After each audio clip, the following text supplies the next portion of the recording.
तर स्वतःहून त्यांनी आम्हाला फोन केला आणि सांगितलं की त्यांच्याकडे पण सिलाई मशीन आहे आणि तेही त्याच्यावरून चांगला रोजगार मिळवतात.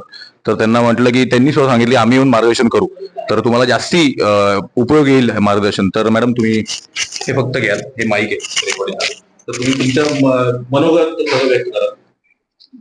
हा, पहिले तर मी माझं नाव सांगते. माझं नाव आहे राणी सूर्यवंशी. मी ना म्हणजे वसतिगृहावर काम करते आणि आम्हाला पगार पण कमी आहे. तरी पण मी म्हणजे घरात बसून ते काम करून सुद्धा शिलाई मशीनचं काम करते आणि दिवसाला एक ब्लाऊज तरी काढते. आणि त्यामधून स्वतःचा म्हणजे आता कसं आहे माहिती का, ह्या आपल्याला शिक्षणाचा मुलांचा खर्च असतो, खूप काही असतो आपल्याला, आणि आपण घरी बसून काहीतरी करू शकतो. त्यामुळे आपण प्रयत्न केला पाहिजे असं माझं म्हणणं आहे. अजून काय बोलतो? तर तुम्ही कसे करतात, तुमचं दिनचर्या काय, कसं करतात आणि किती जणी आहेत गावात जे शिलाई मशीन करतात? गावात आम्ही म्हणजे ना, आम्ही जेव्हा क्लास केला तेव्हा तो सरकारी यातूनच केला.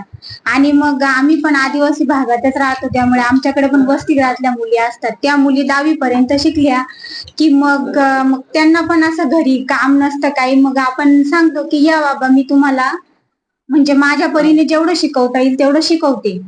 आणि मग अशा पद्धतीने मी त्यांना म्हणजे पुढे जाण्यासाठी मार्गदर्शन करते आणि मग त्या माझ्या हाताखाली शिकतात. मग तुम्हाला ऑर्डर कसे मिळतात गावातून, कसं काय? ऑर्डर वगैरे म्हणजे कसं, मी असं आपल्याकडे ड्रेस, ब्लाऊज हे सर्व येत असतं आणि असे म्हणजे आदिवासी भागात असतो, त्यामुळे मग आपण आपलं काहीतरी दिवसाला 200-400 रुपये कमवू शकतो. आणि मग तिथून कधी शिकतात, कधी? हा, माझ्या मुली जेव्हा शाळेत जातात ना तेव्हा मी म्हणजे आता ते 8 ते 3 पर्यंत त्यांची शाळा असते, मग आपलं काम आवरून वगैरे मग त्या वेळात मी ब्लाऊज वगैरे शिवते. हा, गावातूनच घेते मी.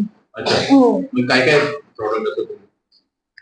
प्रॉडक्ट म्हणजे फक्त ब्लाऊज, ड्रेस हीच.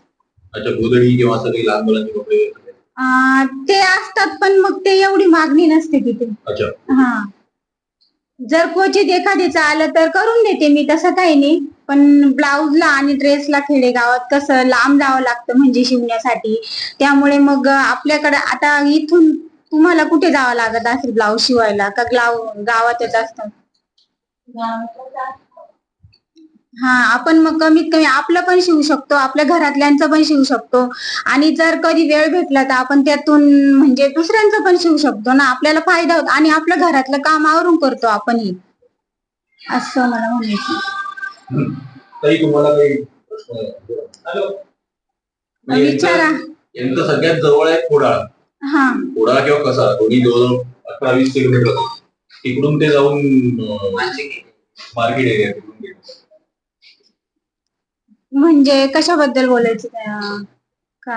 हा, म्हणजे आपलं ते मार्गदर्शन की जे तुम्ही बोलतात ना, ते अजून एलॅबोरेट केलं बरोबर. हा, थोडं तुम्ही कसं मोठं व्हायचं आणि मग नाही ना, मग आपल्याला आता शिलाई मशीन इथे येईल तेव्हा हे करता येईल ना, त्यांना क्लासेस वगैरे लावता येतील आपल्याला, तेव्हा मग त्यांना समजावता येईल ना असं.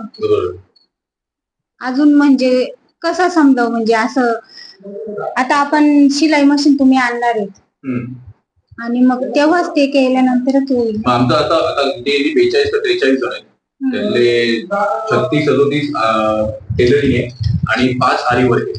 आरी वर्क आधी डिझाईन करतो, मग सिंगिंग मशीनचं हे करतो आरी वर्क.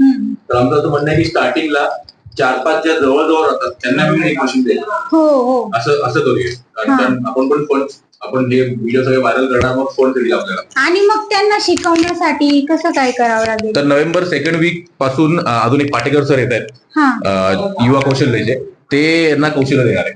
तर 1 महिन्याचा कोर्स आहे, रोज 3 बॅचेस आहेत, 10 ते 12, 12 ते 2, 2 ते 4.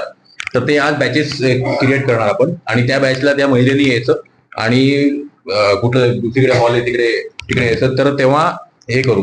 आणि मग हे सगळे व्हिडिओ व्हायरल करून आपण सिविंग मशीनची मागणी करू, आणि जेवढे सिविंग मशीन येतील ते आपण करोड आणि 5,000 मध्ये डिस्ट्रीब्यूट करणार, असा सगळा प्लॅन आहे. असे का? ते मशीन क्लासेस सुरू केल्याशिवाय त्यांना पण काही बरोबर. समजणार बरोबर. असं आहे. पण त्याला फक्त असं मार्गदर्शन करा की तुम्ही एकत्र मोठे व्हा, चांगला रोजगार घ्या, फक्त घरी काम करू नका, बाहेरची पण ऑर्डर घ्या.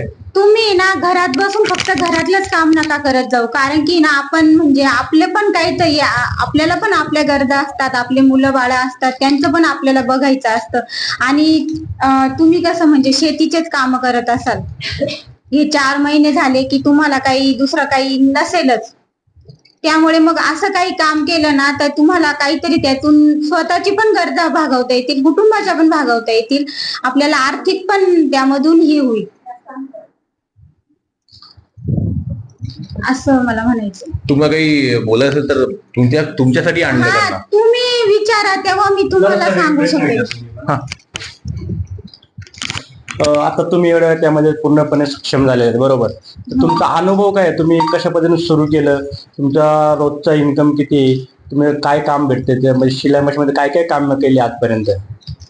आजपर्यंत म्हणजे मी सुरुवात फक्त गावात आमच्या तिथेच आला होता सरकारी क्लास, मी काही असा प्रायव्हेट पण केलेला नव्हता. पण मग त्यातून मी आता ड्रेस वगैरे शिवायला लागले आणि त्यामधून मग मला आम्हाला पगार पण खूप कमी, 10,000 रुपये महिना आहे आणि तो पण मानधनी वेळेवर नसतो आम्हाला. मग मी शिलाई मशीनच्या कामातून स्वतःच्या मुलांचं पण शिक्षणाला हातभार लावू शकते किंवा स्वतःच्या पण गरजा पूर्ण करू शकते आणि आपल्याला त्यातून खूप म्हणजे खूपच फायदा होतो. असं नाही ना की आपल्याला दुसरीकडे जावं लागतं, आपल्याला घरात बसूनच करायचं असतं.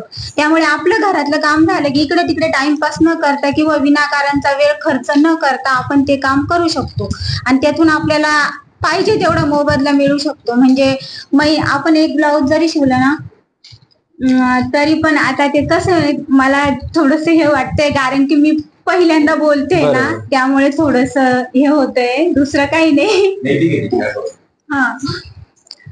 पण मग आहे ना त्यामुळे मला खूप फायदा झालाय. एक तर आहे ना आपला वेळ कसा जातो ते आपल्याला कळत नाही आणि वेळ जाऊन आपल्याला फायदा पण होतो. 15 ते 20,000 रुपये महिना आपल्याला कसाही मिळू शकतो. तुम्ही आतापर्यंत जे शिवण क्लास शिवताय त्यामध्ये काय काय शिवले? ड्रेस, ब्लाऊज वगैरे म्हणजे काय काय तुम्ही शिवता? मी म्हणजे ब्लाऊजचे प्रकार प्रिन्सेस कट, कटोरी ब्लाऊज, 4 टक्स, अजून 3 पीस कटोरी, म्हणजे असे सर्व प्रकार शिवले. 1 टक्स ब्लाऊज शिवले, अजून ड्रेस पण शिवले. असे म्हणजे भरपूर प्रकार शिवले. तरी एका दिवसाची तुमची कमाई किती असते? एका दिवसाची कमीत कमी 600 रुपये तरी असते माझी, कारण मी सर्व काम म्हणजे केली तर ती जास्त पण होऊ शकते. आपल्या मेहनतीवर आपण जेवढं काम केलं तेवढं येते. आणि एका ब्लाऊजला खर्च किती तुमच्याकडून? एका ब्लाऊजला आपल्याला कमीत कमी 40 ते 35 रुपये खर्च येतो. एकदम कमी आहे. कारण की आपण जे मटेरियल आणतो ना ते मटेरियल आपण कमी भावातून आणू शकतो आणि त्या ब्लाऊजला तेवढा खर्च झाला की आपल्याला मग 250-300 रुपये तरी त्यामागे मिळू शकतात. म्हणजे 30-35 रुपये खर्च येतो फक्त.